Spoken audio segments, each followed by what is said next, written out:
Hi again, everybody. This video is sponsored by contribution from Anonymous, and here's her story.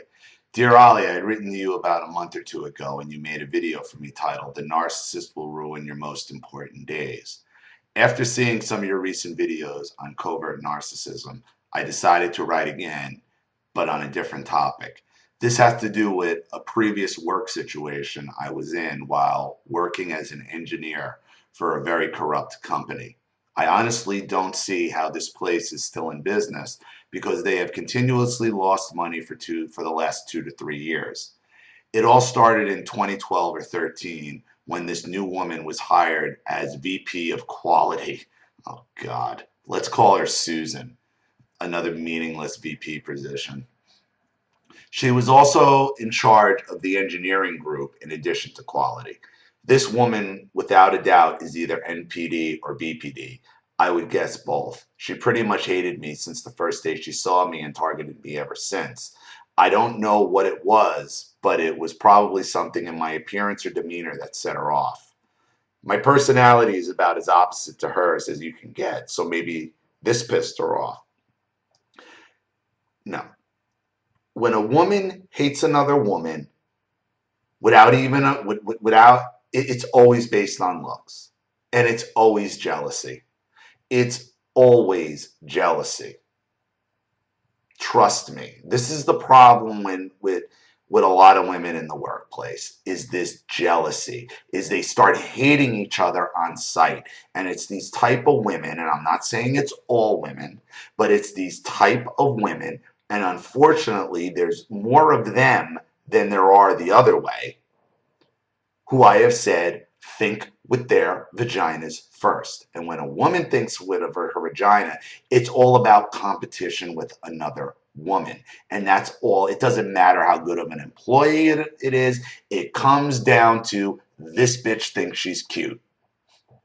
Don't matter. Don't matter if she's a VP of whatever. It's this bitch thinks she's cute. Narcissistic female bosses. This bitch thinks she's cute. That's what it is.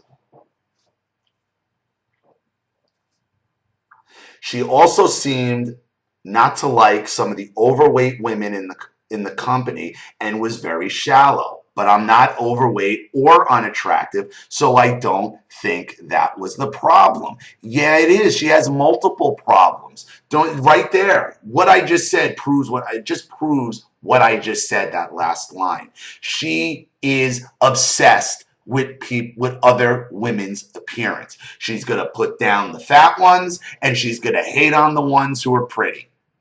You just said it. There it is right there. This is a woman who has no place being in the work environment whatsoever. Whatsoever. And I'm sure she probably either flirted or sucked her way to the top, because that's how these type of women get in those type of upper level positions. Or you work for such a socially aware company that they're trying to fill quotas, that you need X amount of women for this job and X amount of women for that job instead of best person for the job. And then you are forced to put these type of women who have no business being in the workplace to begin with in positions of power. This line just shows that's what she cares about. Her looks being top cheerleader. This bitch thinks she's cute. The only times that I seemed to get a break was when she was more focused on another target in the company, usually someone in a higher position than me, and usually a man. In true corporate political bullshit fashion, it wasn't long before this woman was promoted from VP of quality to chief operating officer less than a year actually. And I wonder how she did in that job. While moving into her new position, 2 men with engineering backgrounds were hired. One is my immediate supervisor and one to replace Susan as director of quality. At first, my new immediate supervisor, let's call him John, and I got along famously. He seemed to be very happy and to be able to mentor me, and was very encouraging and positive about the work I was doing.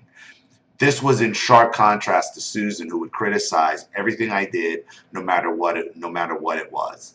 Things seemed to be going well for a while, but it wasn't long before the new director of quality, let's call him Mike, started to clash with Susan.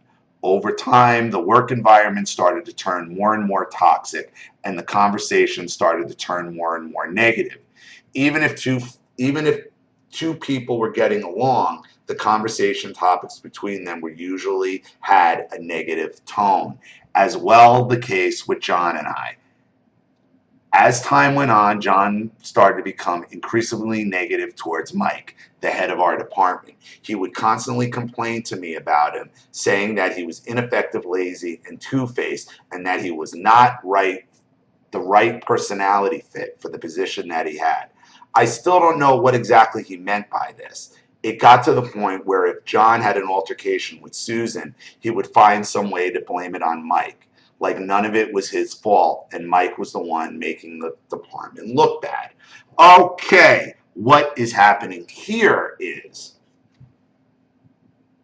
Mike is smarter than Susan, and Susan knows it. And Susan is jealous of Mike and is looking to destroy him. And she's doing it by proxy through John by making John's life miserable about it.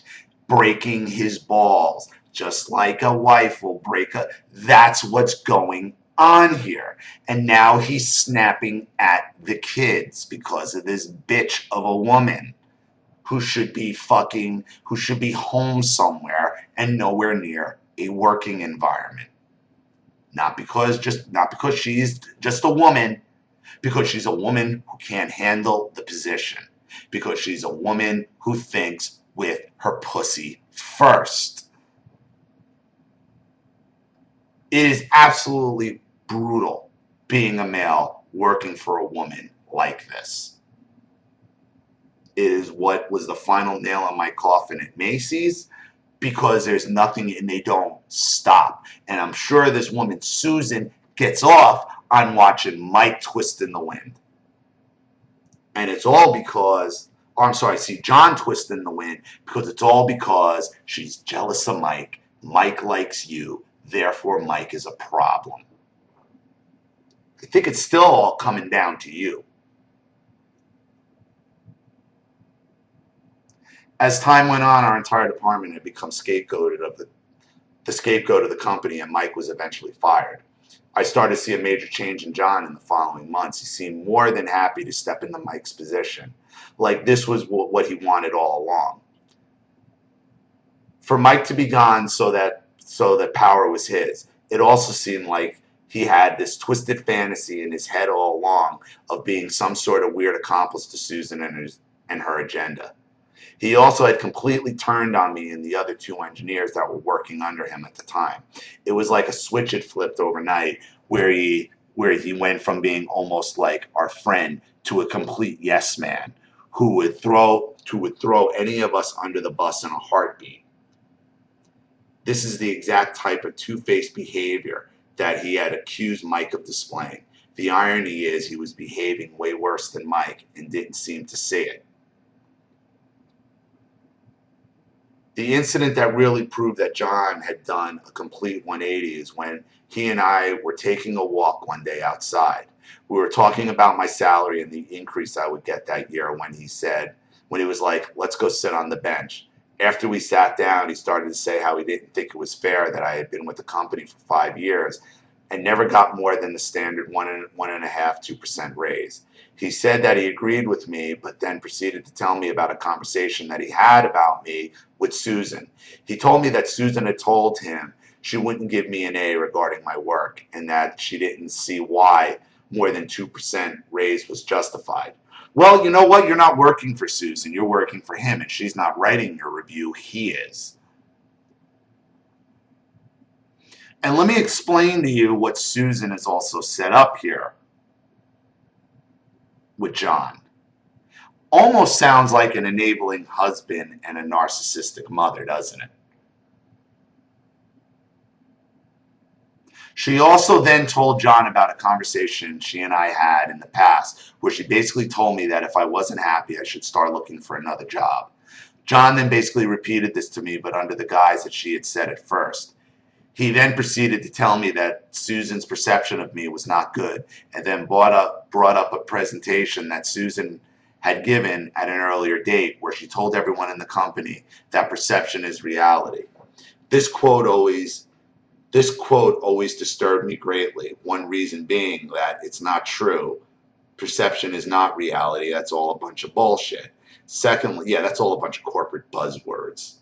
Secondly, you can ask 50 different people about their perception or opinion and get 50 different answers. Another reason why this quote doesn't make sense. What I think was really meant by my supervisor was their perception was reality, not mine or anyone else's, and that if they decide I'm a piece of shit, it must be true. During this conversation, John also began to berate me over my negative attitude, how he didn't want to hear it anymore, and that my negativity was reminding him of Mike. About a month or two later, I got sick with the flu and was out for a week. It appeared that during this time, John and Susan must have had a conversation where they began to plot to fire me. The day I came back, no one ever seemed to give a shit that I had been sick. John had called me into his office first thing in the morning to basically berate me over everything I was doing at my job. Nasty emails also continued throughout the day where he would forward me a conversation between two other people regarding something related to one of my projects. Then he would write things like, "See, this is just another example of how you are not managing your projects effectively." Mind you, none of the people involved in the conversations he was forwarding me had ever mentioned my name. He just seemed to be twisting what they were saying over email to imply that I wasn't doing my job. Later that day, we had a meeting where I had to revise one of our operating procedures, and I was typing onto an overhead projector. He was watching what I was typing and told me in a nasty tone that I was wrong and that I needed to fix it because we're not having this meeting again. I then started to correct it, and he snapped at me again and said, "and, not but." Yep, this is the level of scrutiny I was under. To make a long story short, I ended up resigning before they could fire me. Yeah, that is exactly what they were trying to do. They were trying to fire you or drive you out. And that's how it works in corporate America. Believe me, they tried that with me at Macy's, but I'm too good at this shit. See, I always was able to spot it. So when they would come at me with shit like that, I would pull out files, and then I would pull out whatever dirt I had on them. Okay, because I was fucking brutal. I'm like, really, really? Do you want to talk about you and the assistant store manager making out in the parking lot of the Huntington store? Shit like that. Oop. Oh, you got nothing to say now. Didn't think so. I'd hear about it, about caseload or something, if caseload dropped, and it would always happen when I went into a new store. They try to come at me with like, well, your cases aren't up. And I would pull out the cases they were talking about I was up against from the year before, and they were the most bullshit, nothing. And I'm like, you want to explain this garbage? We gotta go. Something came up in fucking King's Plaza. I bet it did. But the woman's the one who finally drove me out. So, but this is what happens. This is what happens. After a few months after I left, John emailed me out of the blue looking for sympathy and told me my other two colleagues had quit on him. Then he proceeded to tell me that he would give me a reference if I needed it, and that there were other two, and that the other two were not so lucky. I found this very odd since he had been clearly wanted me gone from the company just a few months before, and now he's saying he'd be willing to give me a reference. Kind of like when the golden child comes crawling back to you after you go no contact. See, he's under the fucking gun now. And in the business world, this necessarily won't work. But I'll tell you what he's probably thinking. He's figuring he gives you a reference to go somewhere because now he's looking for a job and he's going to need a reference to go somewhere. The golden child will always come crawling back to you. He was also obviously looking to bash my other coworkers to me, which I didn't really like. Right, which I really didn't get. You don't get it because now he's looking, since you resigned, okay?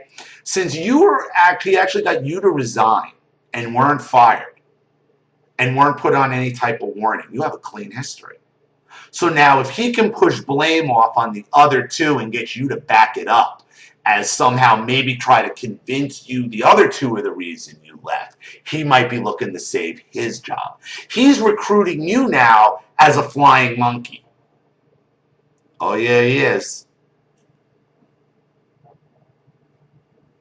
This is what happens with a woman boss. Do you see this? Do you see the dynamic? Much like the narcissistic mother is the narcissistic female boss. Do you see the havoc this causes? Like havoc between siblings, golden child, scapegoats. The dynamics are identical. Just like the narcissistic mother should never have children, the narcissistic female boss should never be employed.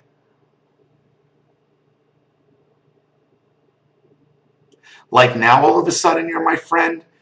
He also went off on a completely random tangent in the email, going off and bashing Mike, saying that it was all Mike's fault that our department fell apart despite the fact Mike hadn't worked there in close to a year and everyone in John's group left under his leadership, not Mike's. He also claimed in the email that he had rebuilt the reputation of our group with Susan since Mike had been fired.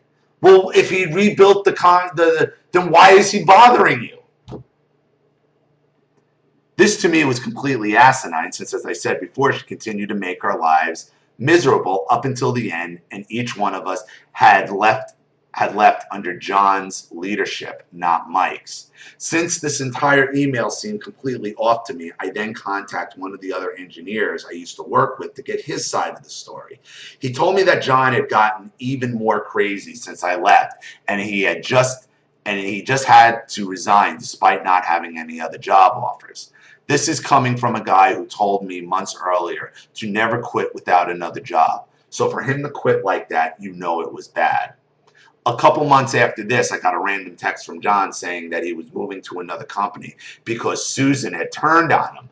Oh, the golden child becomes the scapegoat. Are you seeing it? Are you seeing it?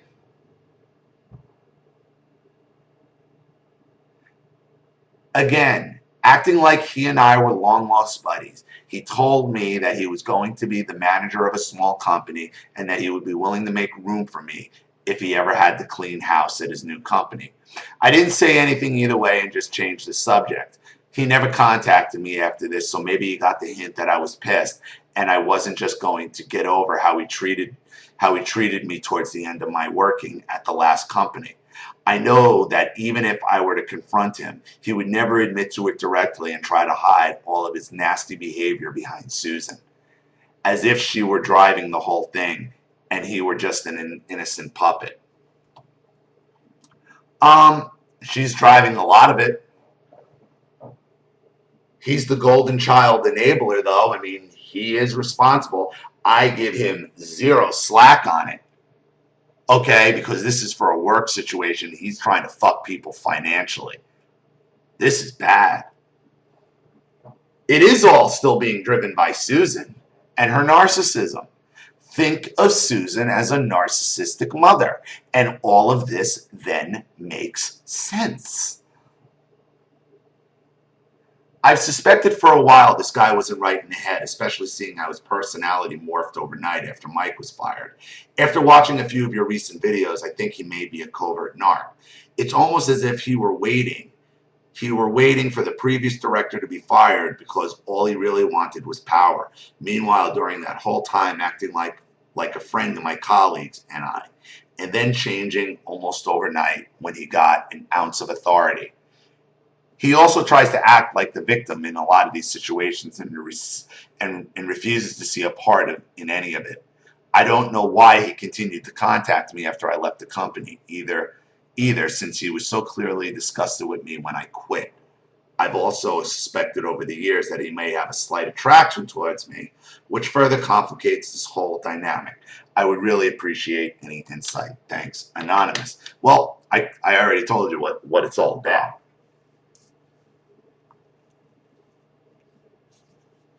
He probably does have a little thing for you. It wouldn't surprise me. Okay? But this is what happens when you go and think of you quitting the job as you going no contact from your narcissist. And this is no different than when the narcissist then turns the golden child into the scapegoat. It's the same dynamic exactly. And it all makes sense. Because the narcissistic female boss is the same as the narcissistic mother. Same dynamic entirely. She used John when Mike was still there to get him to give her information and get rid of him.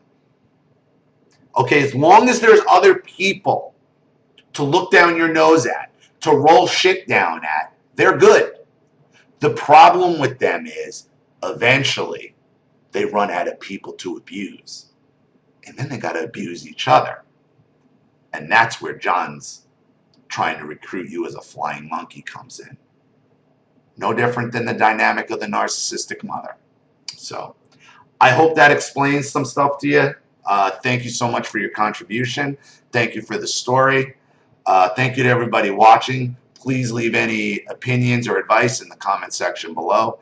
And again, if you have a story you'd like read on the channel, a topic you'd like me to cover, or a narcissist you'd like to expose, you know what to do with the PayPal and my email links in the description box. I'll have the video right back to you. This is Ollie Matthews. Thanks for watching. See you all again soon.